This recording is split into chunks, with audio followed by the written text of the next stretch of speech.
How Tom Cruise's face cost Marvel thousands of dollars. Tom Cruise is a very famous man. In fact, he might just be the most famous living actor in the world today. For over 4 decades, his face has been plastered over some of the biggest movies of all time. If he keeps up his beauty regime of alien plasma and magic beans, then he's probably going to look exactly the same for the next 100 years or so. If there's one franchise that the diminutive star can be described as the face of, it's Mission Impossible. Cruise has played IMF agent Ethan Hunt across 8 different movies, battling baddies, chasing MacGuffins around the world, and surviving increasingly larger and unlikely explosions. Despite the series releasing its final reckoning in 2025, it can't be ruled out that he'll return to the series one day to kick even more international terrorists squarely in the chops. It all started with that first film way back in 1996, directed by the great Brian De Palma. Mission Impossible set the tone for everything that was to come over the next 30-odd years. The gadgets, the running, the incomprehensible villain schemes that you have to completely switch your brain off to enjoy.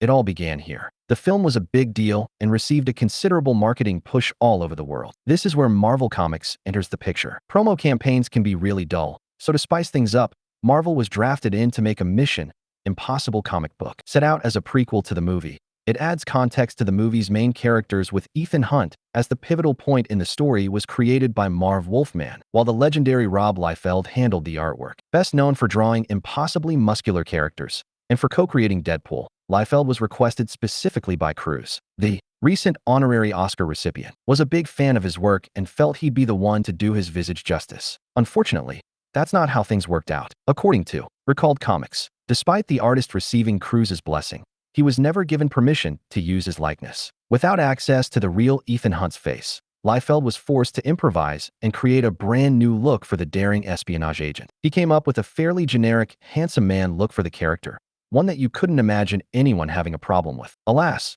that's precisely what happened. Upon viewing an advance copy of the comic, Cruise reportedly asked for 2 panels to be redrawn. His complaint? The new Ethan Hunt looked too feminine. There's a lot to unpack there.